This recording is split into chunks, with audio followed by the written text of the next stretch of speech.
त्यांना मी इतका रागवलो का, मी इतका चिडलो का, म्हणजे माझ्या स्वतःचा शांत स्वभाव माझा दूर झाला. त्यांच्या मनातली ती जी तळमळ होती, त्यांच्या मनात जो उद्वेग होता तो कमी झाला. आश्रमात आले, आश्रमात आल्यानंतर त्यांनी ध्यान लावण्याचा प्रयत्न केला, तरीही त्यांना ते समाधान लाभलं. आणि त्यानंतर त्या आश्रमामध्ये प्रत्यक्ष ब्रह्माजी प्रगट झाले. आणि ब्रह्माजी प्रगट झाल्यानंतर त्याने सांगितलं, महर्षी, तुमच्या तोंडून तो शाप गेला आणि ज्याच्यामुळं तुम्ही अतिशय तळमळला आहात, ही सगळी भगवान विष्णूची पूर्वनियोजित गोष्ट आहे. त्यांनी ते ठरवलंय म्हणून हे सगळं घडून आलंय. मग काय, तो प्रभू रामचंद्रांनी अवतार घेतलेला आहे, महान विष्णूने प्रभू रामचंद्राचा अवतार घेतलेला आहे. कधीची गोष्ट पहा, रावणाचा वध झालेला आहे. प्रभू रामचंद्र अयोध्येवर आपल्या सिंहासनावर बसलेले आहेत, परंतु त्यांचं चरित्र जनमानसात पोहोचलेलं नाही. आणि ते चरित्र तुमच्या हातून लिहिलं जावं अशी प्रभूची इच्छा आहे. आणि म्हणूनच तो शाप देत असताना तुमच्या जिभेवर प्रत्यक्ष सरस्वती येऊन बसली होती. म्हणून तुमच्या तोंडून जो शाप निघाला, हा शाप साधं सुद्धा गद्य नव्हतं, एक छंदबद्ध काव्य होतं. आणि त्या छंदबद्ध काव्याच्या प्रमाणच तुम्ही रामायणाची निर्मिती करावी, अवतार रामचरित्राची निर्मिती करावी, असं त्याचं प्रयोजन आहे. आणि तेव्हा तुम्ही ते करा. आणि जेव्हा तुम्ही हे सुरू करा, तेव्हा तुमच्या मनाला ती शांतता लाभेल. त्यांनी विचारलं की मला हे सगळं कसं कळणार. ब्रह्मदेवाने सांगितलं की नारदाने तुम्हाला काही रामाच्या कथा सांगितलेल्या आहेत, रामाच्या काही गोष्टी सांगितलेल्या आहेत. आणि ज्या गोष्टी तुम्हाला माहिती नाही, त्या तुम्ही जेव्हा ध्यान कराल तेव्हा ज्या ज्या गोष्टींविषयी तुम्हाला जाणून घ्यायची इच्छा असेल, त्या सगळ्या गोष्टींचं ज्ञान तुम्हाला होईल. आणि त्याप्रमाणे तुम्ही रामायण लिहायला सुरुवात. वाल्मिकीने रामायण लिहायला सुरुवात केली. रामायण लिहून झालं. लिहून झाल्यानंतर आता ते रामायण लिहिल्याचं कोणाला तरी दाखवायला हवं, कोणाला तरी ते बघायला हवं, त्याच्यातून मान्यता घ्यायला हवी. त्याप्रमाणे त्या काळामध्ये त्यावेळी त्यांच्या आश्रमामध्ये नारद ऋषी, नारद ऋषींना त्यांनी ते रामायण दाखवलं. नारद ऋषींनी ते रामायण वाचलं. ठीक आहे, ठीक आहे म्हणल्यानंतर वाल्मिकी ऋषींच्या मनामध्ये पुरत एक अस्वस्थ निर्माण की हे रामायण लिहिताना मी एवढे कष्ट घेतलेले, एवढं हे सगळं केलेलं आहे. आणि असं असताना सुद्धा नारद ऋषींनी त्याच्याविषयी चांगलं म्हणण्याच्या ऐवजी केवळ ठीक आहे म्हणलं. वाल्मिकी नारदांच्या समोर हात जोडून उभे राहिले, देवर्षी, माझ्या रामायणामध्ये काही त्रुटी राहिली का?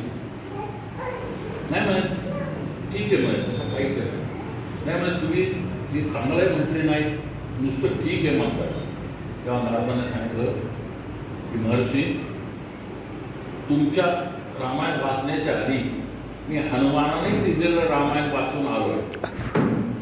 आणि त्यामुळं मला माझ्या तोंडातून उत्स्फूर्त प्रतिसाद काही निघत नाही. तेव्हा तुम्ही एकदा ते हनुमानाने लिहिलेलं रामायण पहा, ते वाचा, म्हणजे मग तुम्हाला कळेल. हनुमानाकडे गेले. हनुमान एका मोठ्या डोंगरावर बसलेले रामाचं ध्यान करतात. कारण तिथं सगळी गोष्ट संपली नाही. रामाचा वध झालेला सगळं झालेलं, त्याच्यानंतर ते परत इकडे आलेले ते आपल्या रामाच्या ध्यानामध्ये बसलेले. वाल्मिकी तिथं पोहोचले आणि त्यांना विचारलं की म्हणे, अंजनी सुद्धा, मला नारदाने सांगितलं की तुम्ही रामायण लिहिलंय, ते रामायण मला पाहता येईल, वाचता येईल म्हणजे आहे ना, पहा ना. मग ते घेऊन गेले. तर समोरच्या दगडी शिळांवर आपल्या नखांनी हनुमानाने रामायण लिहिले. ते रामायण वाचल्यानंतर वाल्मिकीच्या डोळ्यातून घाघा आसू व्हायला. त्यांनी त्यांचे पाय धरले. हनुमानाने त्यांना उठवलं, गळ्याशी धरलं आणि म्हणे, प्रभू, महर्षी काय झालं? मग त्याने सांगितलं, पवनपुत्रा, मला ब्रह्मदेवाच्या आज्ञेप्रमाणे आणि ब्रह्मदेवाने ज्याप्रमाणे मला सांगितलं त्याप्रमाणे मी रामचरित्र लिहिलं होतं. पण आता हे तुमचं रामचरित्र वाचल्यानंतर माझ्या रामचरित्राला, माझ्या ह्याला कोणी विचारणार सुद्धा नाही. त्यामुळं माझ्या डोळ्यातून आसू येत. हनुमानाने सांगितलं, महर्षी काळजी करू नका. मी जे रामाचं चरित्र लिहिलंय ते केवळ मी माझ्यासाठी लिहिलंय, माझ्या मनातल्या रामासाठी लिहिलंय. ते मला कुठल्या जगाला दाखवण्यासाठी लिहिलेलं नाही. तुमचं जे रामचरित्र तुम्ही लिहिलेलं आहे, तुम्ही जे रामायण लिहिलेलं आहे, हे जगामध्ये कायम राहील. तेव्हा मी माझं रामाचं जे चरित्र लिहिलंय ते सगळं नष्ट करतो, असं म्हणून त्यांनी त्या सगळ्या शिळा पाण्यामध्ये ढकलून दिल्या.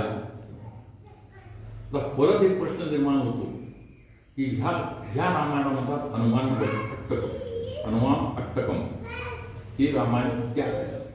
आता ह्याच्यावर जेव्हा पाहायला गेलो तेव्हा अजून एक गोष्ट लक्षात येईल की हनुमानाने रामायण लिहायच्या आधी सुद्धा एक रामायण आहे.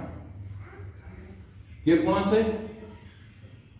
तर शंकर जे भगवान शंकर ध्यानस्थ बसले होते आणि ध्यानस्थ बसल्यानंतर बराच काळ ते ध्यान करतायत.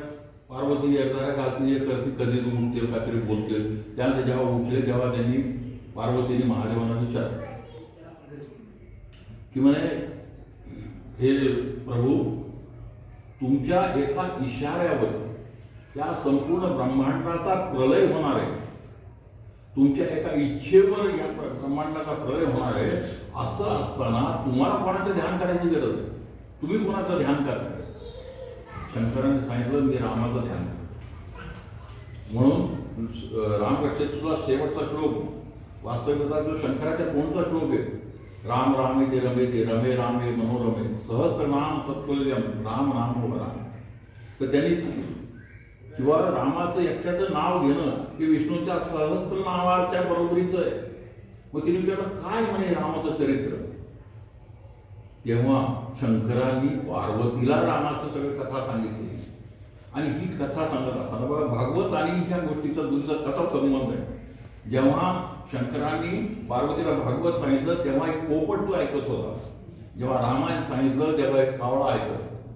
आणि हा कावळा पुढच्या जन्मामध्ये काकभूषणजी नावाने जन्माला आला आणि त्यांनी मागच्या जन्मात ऐकलेली जी कथा आहे ते लोकांना सांगितली. खरं पाहिलं तर ते पहिलं रामायण. परंतु हे आता या रामायणाचं नंतर वाल्मिकी रामायण आलं. वाल्मिकी रामायणाशिवाय एक त्या संस्कृतमध्ये किती रामायण आहे? अध्यात्म रामायण, आनंद रामायण, अद्भुत रामायण, आर्ष रामायण. याशिवाय संस्कृतमध्ये रामावर लिहिलेली कमीत कमी 10 ते 15 नाटकं आहेत, जी जुनी आत्ताच्या काळातली नाही, जुन्या काळात. मी एक असफल प्रयत्न केला की जेवढे रामायण त्यांची नावं एका ठिकाणी काढून घेऊ. असफल यासाठी म्हणलं की मला शक्य झालं नाही. पुढं जसं जसं जात राहिलो तसं माझ्या लक्षात आलं की 400च्या वर रामायण आहेत, नुसते रामायण. नाटकं किंवा गीत असे नाही, हे सगळे वेगळे, लेख ते वेगळे.